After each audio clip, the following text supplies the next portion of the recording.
নমস্কার সবাইকে, শুভ পৌষ সংক্রান্তি। তো আজকে গঙ্গা স্নান যেহেতু, তো তাই জন্য তাড়াতাড়ি স্নান করে নিয়ে ভোগ দিয়ে নিয়ে এসেছি। দেন তারপরে আলপনা করতে বসে গিয়েছি।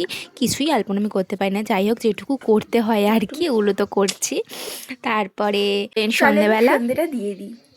তো লক্ষ্মীর ঘরে গিয়েছিলাম, তো এখান থেকে বিরিয়ানিগুলো নিয়ে নিয়েছিলাম, যেগুলো ঘরে এবং মন্দিরে দিতে হয়। তো দিয়ে দিয়েছি। ঘরে ঘরে বিন্নি পড়লো। তো ওই মন্ত্রটা বলে দিতে হয়। তো যাই হোক, বোনও দিয়েছে একটু। তারপরে প্রত্যেকটা থানে গিয়েছিলাম। তো এটা হলো আমাদের মনীষার থান।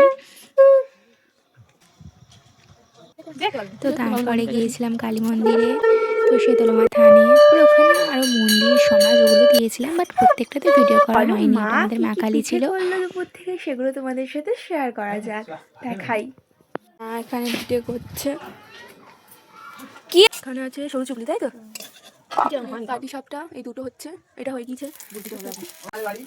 নারকেল গুছিয়ে রেখে দেওয়া হয়েছে, বাড়ি থেকে ঘুরে দেখছে। কে তুই বল, তুই কে? আমি পিঠে চোর, পিঠে চোর। পিঠে যাচ্ছি। ও দাও, কাকিমা কেমন করেছে টেস্ট করে তোমাদের বলবো, রিভিউ দেবো গাইস। খুব নরম চুলার মতো, খেতে ভালো লাগলো। গালে পুরো ঢুকে যাবে, ঢোকাবো না। ওই দেখো মরি এসছে আমাদের। তো আজ আমার একাদশী ছিল, তাই মা বাবা থালাটা সাজিয়ে দিয়েছিল। তো আমি দেন একটু ভিডিও করে নিলাম। চলো টাটা, সবাই ভালো থেকো।